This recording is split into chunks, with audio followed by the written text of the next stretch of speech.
Hey, what's up everybody? It's Chris, and Chris, you may remember him from a recent podcast or an episode I did with him where he's having a thriving business. Some of the challenges have hit him and he's regressed in his business, and we're gonna help him get back on track. Currently he's at $150,000. We want to get him to 300, 400, 500,000 and beyond. And stick around for the entire video. This is a masterclass where we break down his problems, helping him to understand where he needs help, especially as it relates to lead generation. So Chris, the last time I talked to you, what year was that? So we can have a...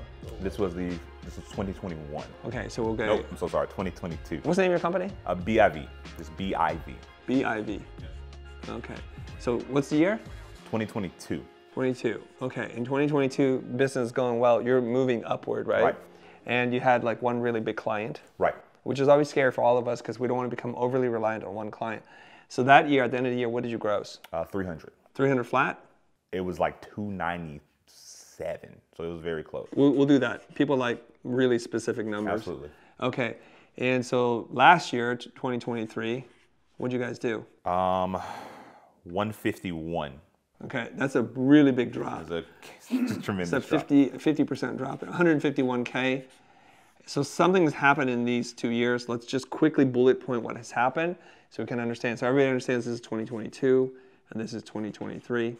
Okay, go ahead. So our main discrepancy between the 2 years was the loss of a really large financial client and the stunt of growth when it comes to acquiring new clients because I got super comfortable. Okay, that one client of this building, what percentage did they represent? 50. Okay, so 50% of your revenue came from one client. That's the danger zone. Usually it shouldn't be more than 10%. There are some, and I think I might have mentioned this to our audience last time, which is some companies won't hire you if any one client represents more than 20% because it's too unstable. Really big clients, like $100 million clients, they ask to see who your clients list are and what percentage of your revenue because you represent a financial risk for them. Okay? Because they are aware of what we're all aware of right now, which is too much reliance on one client can be very problematic. So 50%, that means roughly 150K, and they disappear for a number of different reasons, nothing to do with you, maybe they hate you, whatever. Oftentimes what people don't realize is there's a change in management, or they decide our priorities are going to be totally different, and whole departments get wiped out. So we don't want to get into that part. So what month did that happen that you lost that client? It was May. Okay, so in May of 2022, okay, you lose this client, so that means you now know already, alarm bells are ringing, smoke detectors blasting, there's a problem we need to get into, we need to solve that. And so throughout the rest of the year, from May to the end of December, you were trying to acquire someone to replace this one big client. What was the challenge there? The area I'm in is exceptionally small when it comes to our client pool of potential clients. Yeah. And what I've learned to do is, what I've learned as going through business is I'm terrible at sales. I love the creative, I love the production, I love the hands-on, but when it comes to sales, that is my biggest challenge. It's my biggest weakness when it comes to a lot of things. Okay. So there was hardly any effort there put towards acquiring something that could fill that void. Because what happened was I didn't expect the big client to be forever. So we had made preparations just in case. And those preparations lasted for a good bit throughout the year, and it helped out, and we were still getting consistent income, and I was still pretty positive overall. But that runway started running a bit slim when I started making a good bit of personal purchases, kind of setting myself up for the future. I just used it as a full restart to start my business flat again. And it just didn't pan out. It just didn't pan out when it came to 2023. Okay. So I'm going to try to translate that into visual so people can understand this a little bit. Okay. So it's usually a diamond like this, right? So I'll break it up into 4 pieces. I'm not sure it's quite 4, but I'm freestyling it here. So generally speaking, what we would consider is like the efforts of marketing, generating new leads, and then the qualified leads become prospects and leads to sales, which is, sales is like, there's 2 ways of looking at sales, like literally going out and doing cold calling or warm outreach. That would be the effort of sales. Marketing is something that's scalable. That's the difference between marketing and sales, okay? Sales is like finite constraints in terms of time and day and people that you can actually call and the resources that you have. But ideally what you do is you turn leads into prospects, and prospects are the ones that you want to get on the phone on. And then you go through this process, and there's a whole bidding process, and you close the client, okay? And then at this point, you're going to start the onboarding process. That's like, this is how the project's going to work, files, checks, terms, contracts, all that kind of stuff. They're getting onboarded, and then what we'll just call delivery. It's a nicer way of saying production, like everything you have to do to give the clients what they paid for, okay? And then afterwards is any kind of follow-up, customer service, that kind of stuff. So I'll just put customer service for CS and just general follow-up, like after-sales stuff, which this is where you're going to start to see the problem. Is if I were to say 100% of your time, where would you allocate percentage-wise in May 22 where you were spending your time? I was spending my time in the delivery. How much percentage?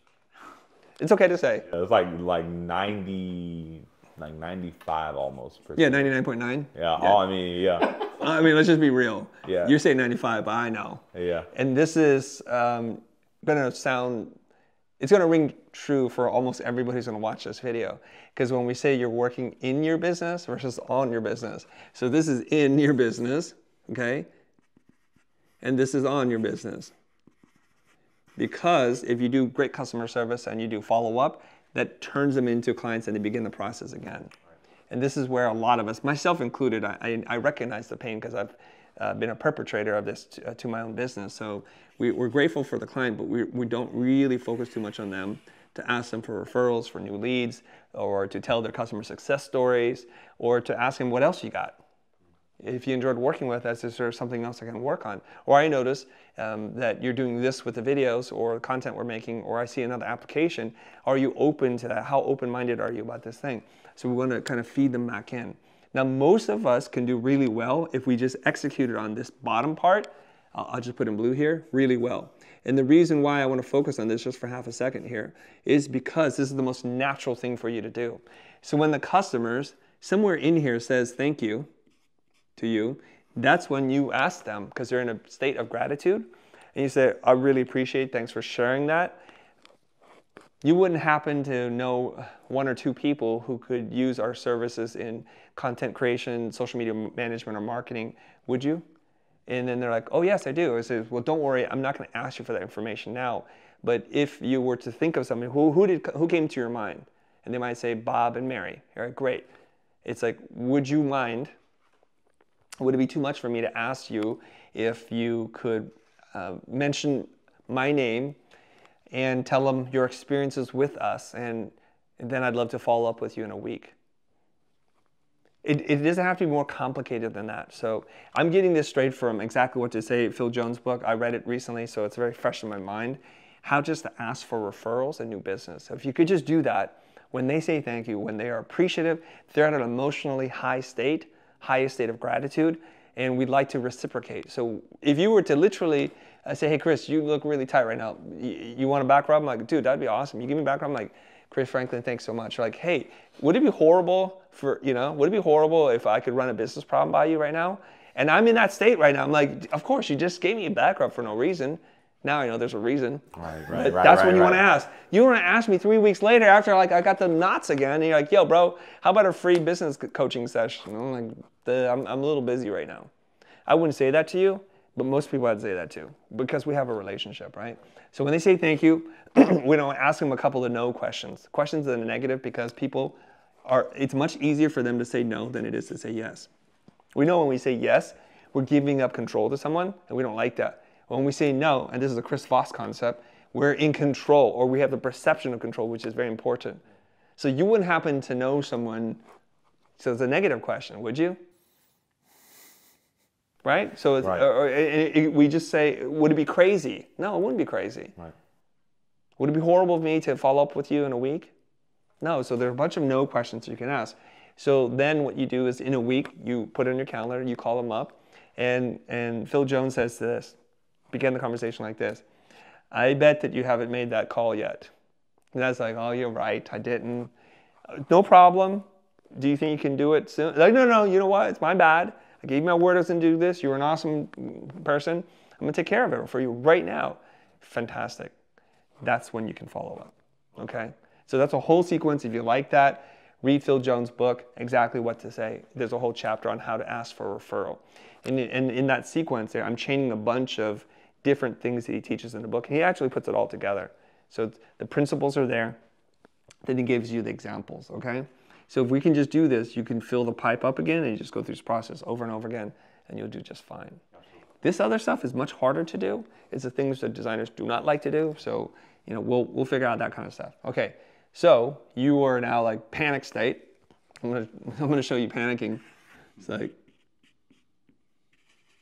okay, that's you. Like, oh my God, I have to do sales. I don't have new sales. What the heck? Okay, and you try for the I guess more than 6 months, and you can't replace this client. Right. What is the challenge there? It was more of where to even start. Okay. Because we don't know, right? Yeah. Okay. I don't necessarily 100% I don't at all do cold calls. Yeah. I just don't. I've usually been relationship led. There's always been some kind of foundation. Some kind of relationship. Yeah. As an opportunity. Yeah. It's almost like the door's open and you just walked in. Yeah. Okay. So have you read Hormozi's book, $100 Million Offers or $100 Million Leads? I have not. Okay, cool. I will tell you what you need to know in a nutshell, okay? He calls it the core four. So in the course of our conversation, I'm going to make references to a bunch of things. We'll include them in the notes. So just kind of pay attention to that, okay? So there's cold. I'm going to draw a little ice cube here. That's an ice cube, everybody. And then there's warm, okay? So when you do cold, there's literally advertising, because I don't know my audience. I'm going to run ads.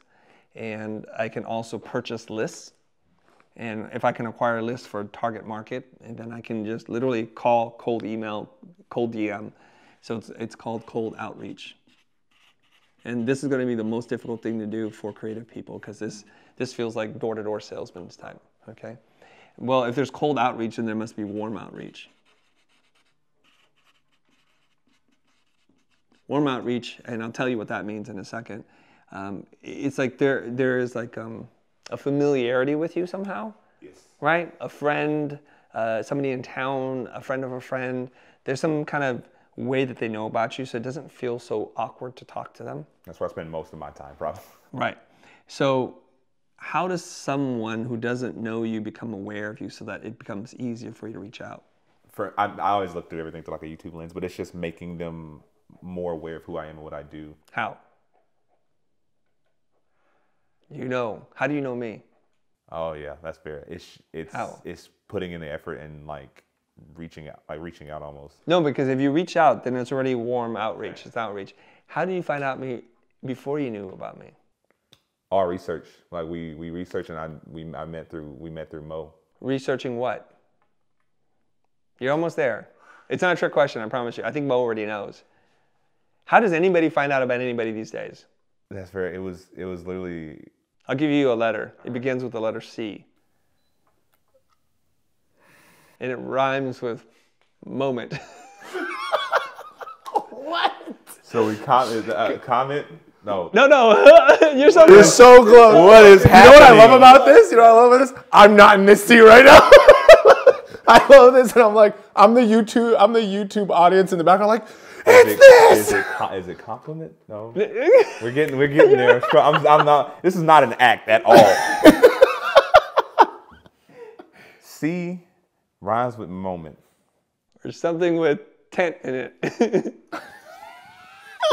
You just got out of jail. You're an ex. Convict. No! There's gonna be rewinding on this video. It's not commitment. Mo, who cuts this? Dead face emoji. Dead face emoji, not the convict. Oh my God. You guys think this is scripted? It's not scripted. I am. All right, I'm gonna help you. All right, appreciate you. Okay, you're gonna phone a friend. Phone a friend. Content. baby. That thing I do. So obvious that you don't know. It's like literally in your blind spot. You're like, who's married? No, me? See, I started off with I make YouTube content, You thing, were dancing around it. and then I just looped around the wrong way. You're so on it. Okay. Now this is the most natural thing. And we have all these great platforms to get our content out. So when we look at it, it's like there's people who don't know who you are. They're unaware. They find out about you through your content, if it's not through some other version, right? Or referrals and other kinds of things. But these are the 4 things that we can focus on. Okay? And what we're trying to do is we're trying to generate leads. And Alex defines leads in a very simple way. Somebody that you can get in touch with. That's it. So if you can't get in touch with them, they're not a lead. So all the people who watch our YouTube channel, we can't really get in touch with them because I don't have their personal information. Right. I suppose I can try to DM them somehow, but that's a phone, guys, okay? Or SMS. So if we can get in touch with them, we're good. So we can email them, we can call them, we can see them in person. Let me try and draw a person's face here, right? Then we know that we can get in touch with them. Okay, this is perfect. So we know we need to do something here. And the way that we can create leads, and we're going to simplify this, is we need to do one of 3 things. Mo, you read the book, right? Offers I've read. I haven't read leads yet. Okay, that's all right. I'm going to help you out. There's like 3 things that we can do, if I remember things correctly, okay? Number 1 is we can highlight the problem. When somebody knows the problem, it agitates the pain. They desire the solution more, okay? So if you talk about something I didn't know about. So for example, there's all this bacteria and junk that's living inside your kitchen sink in your drain. I didn't know about it. You educate me on like these kinds of like health issues and people getting sick. Now I desire a solution for a problem I didn't know. Then I'm gonna go and figure out like I need to like run some kind of chemical or do it naturally somehow with disinfectants, and I can keep my family and my kids safe. So you just highlight the problem. Let me know what the problem is. That's important. The next one is you can give them a sample. Okay, so let's say that you have like 8 things that you do to make banger videos. Let's just call it like that, right? If you give them steps 1 and 2 for free, that's a sample. This is also kind of known as the Costco model. Okay, those end caps, when you walk in the grocery store, they give you a little something, and something you didn't even know you wanted. And because it's free, this is awesome, right? And this is also known as like the freemium model. So there's the software and apps market is filled with this kind of stuff because we want to take the risk away from you, give you a trial of something, and you love what it is that you try, and then that way you're like, okay, I want something. But we get back to another idea. In his book, Influence, The Psychology of Persuasion, Dr. Cialdini talks about this. It's this law of reciprocity. You know reciprocity, right? It's like you give something, you get something, you give, you get, it works. So when you get a free sample or a free massage, I feel all of a sudden indebted to you such that I want to kind of act, you know, like return the favor, so to speak. So I noticed something. I went to get a car washed that I overpaid for, I'll be honest. And the guy told me about all the things he had to fix when he was like detailing my car. And I noticed for the first time ever, because this is a very personal service, he included several microfiber cloths inside my car for me to use. And I was like, that's pretty cool. That wasn't expected. And so when I was like, oh, I need to give him a tip now, and how much of it already cost me too much to wash my car in the first place. And now I have to reciprocate. Right. So Hormozi talks about this too, that restaurants are doing this as well. And it's not like because you're special, good looking, or they like you or anything like that. At the end of your meal, they're like, oh, this is on the house. It's in a little, like a little savory or sweet thing to kind of freshen your palate. You're like, fudge. And they always do this right before they give you the bill. That's very true. And this has proven to increase the tip amount by quite a bit. This is why they do these things, okay? And even though we know they're doing this thing, we can't help it because this is how the fabric of our society is glued together, because we look out for our neighbors. I look out for you, you look out for me. So we're going to tap into reciprocity. Okay, so there's a lot of things. A sample, and there's the last thing. It's called the loss aversion bias. If I have something in a freemium model and it expires in 30 days, even though I don't love it, I'm like, oh, I need this. I'm going to just do this. Here's another example. This is the last example I want to give so that people can understand there's lots of ways to apply this model in whatever business that you're in, okay? You notice like you'll get articles sent to you from whatever publication you like. Or right now I'm reading a lot of Business of Fashion. So every 20th article is free. Harvard Business Review does something like this. Basically every news outlet does this, where they send you a bunch of headlines. And headlines are written really well because I want to read the article, and I go and they allow me to read a certain part and it blocks it. And they keep doing this, and eventually I'm like, fudge, I'll just pay you the $30 a month or $30 a year so I can continue reading this. I got enough. And chances are, after you pay, you don't even read it at all. It was so intriguing to you. So these are things that you want to think about. So in your business, how can you give a sample? Okay? This is a rhetorical question. I don't want you to answer it right now. The last thing that you do is you give a tool. A tool almost implies a digital thing that's very scalable. It could be a calculator. It could be a script generator. It could be a diagnostic tool that you create that analyzes people's videos and points out 4 things they didn't do well. Okay? A tool can also be in the form of a quiz. And we're partners and friends with Score app. Let me just write that up here. Link in the description below. Okay? Score app, it allows you to create a quiz. Do you remember like in its height BuzzFeed? Yeah. They would say, oh, you know, what Game of Thrones character are you? And you're like, or what house are you most aligned with? And they would ask you all these kinds of questions, and then it would give you a piece of information. That's a tool. And those are fun. We did those, right? And then they gave you tools to share that on social media. I'm like, I'm House Lannister because I'm a D-bag and all I care about is money, you know, or something like that. They would do that. And what you can do is create a quiz using something like Score app. I don't care about the app that you use, but that's what I recommend. Where at the end of it, they get a resource or they get information. Like, this is where we think you're broken in terms of like why your videos aren't effectively communicating and generating sales for you. So these are all things that you can do. So basically, I've tried my best to sum up most of what you're going to read in $100 Million Leads. I'll write that up here, $100 Million Leads by Hormozi. I do recommend that you buy books of things, ideas that you like, because we want to support authors and their endeavors so they can write more. Okay, so when you don't know where to start, you call Uncle Chris, first of all, if you have a relationship with me, and I help you with these kinds of things. Or you join a community like the Future Program. These are things we talk about all the time, how to generate leads. So when you have leads, then you have to learn how to do the sales part, the hand-to-hand stuff that you've seen me do that dance with Mo and others all the time. So they're interested, you've created an interest, now they want to sign up. But if you do this really well, it's going to lead to the next thing, which is, what is your offer? Okay, so now we have somebody live on the line, and we need to then give them an offer. I'm going to pause here because giving them an offer requires me to explain a whole bunch of other things. I want to teach you a little bit about what else you could be doing from a content point of view that can generate leads for you so that your pipe starts to get full on the top. We know there's this thing, it trickles down. There's something called attrition. So if 100 people are activated because of some marketing campaigns that you did, only so many of them are qualified prospects. Let's say 10%.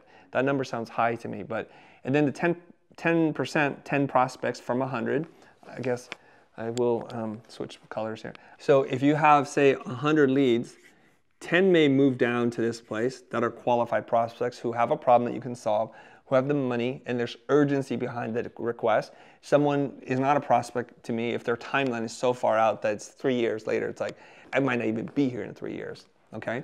And of those, you're going to onboard, and you might close at 50%. So that means 5 of them are going to go into the bidding, closing process, right? And then you go through delivery at that point. So now we know if we work backwards from our conversion rate and our leads to prospects, then you know how many people you need to reach out on a regular basis. So the way I like to look at this is on a monthly basis. How many leads do you need to generate? So leads, so it's a question of how many, X leads, multiplied by some kind of conversion to prospects, right? And then there's multiplied by the percentage in which you hope to convert. If I were to put a live lead in front of you that has the money, who desires the solution that you create in a timeline, has some urgency, what is your close rate? Do you know? I don't.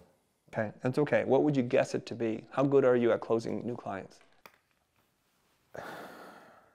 1 out of 2, 1 out of 4. Those who find me because it's usually a warm outreach, and it's usually either warm outreach or content, it's traditionally pretty high because they've sought me out. It's like a layup for you at that point. Yeah, because they sought me out for the content that I put out. Okay, so let's say 75%? Yeah, that's right. Very good number. Okay. So we now know that warm referrals and people are familiar with what you do convert at a much higher rate than some person you're cold calling. Those are the most difficult. Your percentage might drop down to 10%. Right. And that means that you have to generate so much. So we understand there's something called attrition, right? And as they go down, this is why the triangle or the funnel is designed this way, because it gets smaller and smaller. Conceptually makes sense. There's a framework that people use all the time to show you that it's a winnowing down process, okay? Now, you can say, okay, what kind of content are you going to create? Because the content in this scenario is king or queen, is royalty. So the more content that's aligned with what you do, that either touches on one of these 3 things for all 3 at the same time, because you can give a piece of content that has a problem. Here's a free sample, a PDF downloadable, something that I provide, and then take this quiz to see if we're a good fit. You can actually run it all through one thing if you want to. Right. Okay? So right now what we need to do is we have to put on our teacher's hat and think about how to educate our prospects or our leads into understanding that they have a problem that we'd like to solve. Okay? So now we get into offer design a little bit. So what is a pain point that your prospects have that we can possibly solve? So we can get into, I think, more of the emotional pain. And one of the things that we can think about, and I just learned about this from talking to Noah Kagan, who runs AppSumo. He's the CEO of AppSumo. He's got a new book out called $1 Million Weekends. Okay? He gave me this really cool prompt, which is, what kinds of things are they avoiding? That's good. It's really good. That's good. Yeah, it's like, I talked to him for an hour and a half. I'm like, I need to share this with my community. What are they trying to avoid? And I'll tell you something right now. What is the prospect trying to avoid? Yes, your prospect. What are they trying to avoid right now? They're trying to avoid negative outcomes. They're trying to avoid some things. There's already financial, emotional, professional, personal pain attached to things that we're trying to avoid, okay? And people are not unlike ourselves. So we try to use a little bit of what we know, map it onto them, use a little bit of empathy, and use our imagination, creativity, and we can think through this. And I'll give you an example of what I mean. Okay, you shoot, produce, and edit videos for people. Right. Is that something I'm trying to avoid? Not necessarily. Not necessarily. That's the problem with people who sell video. Yeah. Okay, this is really important, and it's going to help out a lot of people right now. The smart ones. If you're not smart, go ahead and comment that you don't understand this. And if you're smart, light bulbs will be firing off in your head right now. Okay, check this out. This is pretty much the problem with anyone who provides a creative service. Okay, and I'm going to draw a camera here. I think it looks like this. Okay, this is what a traditional film camera looks like. Are we trying to avoid shooting video? Not really. Not really. And video is one tool. Like, are we trying to avoid becoming a photographer? I don't think so either. Okay?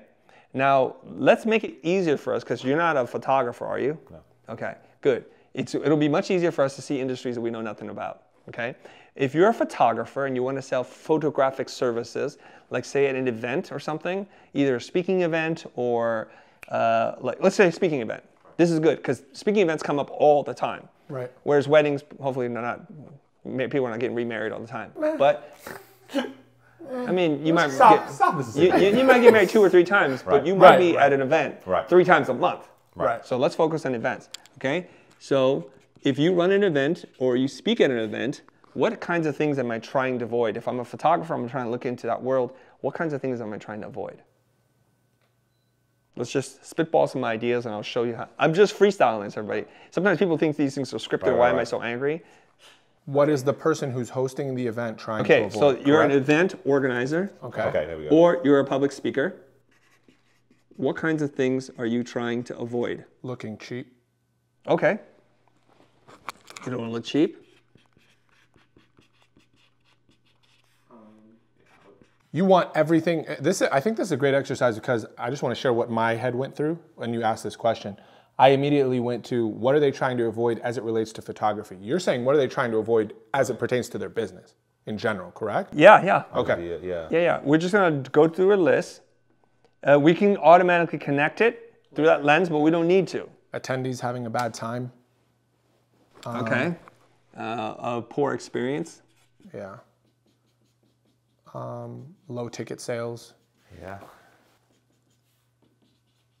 Lame speakers. Well, you know a lot about this. Oh, yeah. Bad speakers.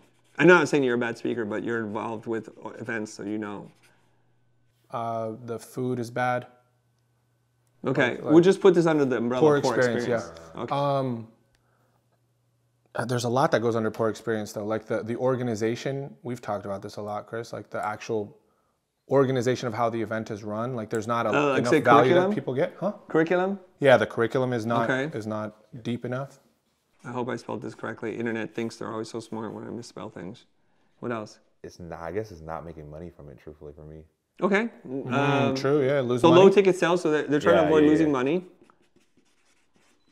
Is there things that they know they need to do, but they don't want to do? Usually when I use the word avoidance, like for example. They don't want to, I mean, the organizer. Let me give you a clue, okay? And the rest of the world can't see all the camera and equipment I have. I have a lot of equipment. I have more equipment than a normal person should have, okay? But all that equipment ain't working together. Right. Set up. So why didn't I set it up? Yeah. Right. Because I'm avoiding that because it's technical. And it's like, I want to do my work, right? That's good. So those are the kinds of things we're going to tap into. Like those are simple things that someone can solve that if somebody were to put their energies and efforts behind it, like I should have a 3-camera setup that's automatically tied to a macro kind of touchpad that just fires off things, right? I should have that. I should have a camera that focuses on me wherever I want to be, for me to be able to walk around the studio and still speak to people, so I'm not tied to a chair. Right. So those kinds of things I'm trying to avoid as a content creator. So when we get back to someone who's a speaker or event organizer, what are they trying to avoid? What avoidance? What do they know they need to do, but are just kind of like, I just don't want to deal with this right now. Yeah, it's one is for even think about the photographer aspect, is capture the event, but they would have to buy a camera, they would have to become familiar with it and learn the gear. Yeah, that's true.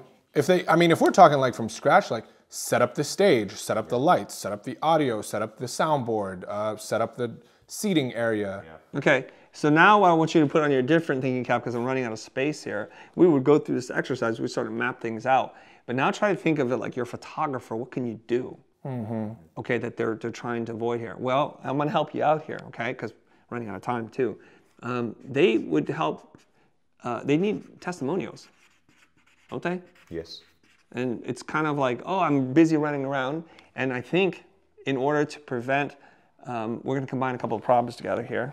And I'll show you how to do this, okay? They want high ticket sales, right? So ticket sales are important. They want a good experience. They want it to not look cheap and not to lose money, to capture the event. And they're almost all related. What would they need to do in order to do this? Okay, so what do they need? Not what you do. What do they need to prevent some of this stuff? They need marketing materials. Yep. Okay, they need to be able to have attendees share on social media. Yep. They want to avoid people taking pictures with their iPhone.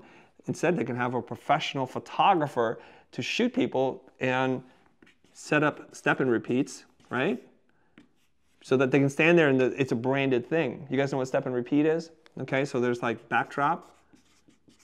So the event feels branded, and in case there are famous people speaking, they can set these things up, and you've been a part of this, where people feel like, oh God, I gotta get my photo, it's my opportunity.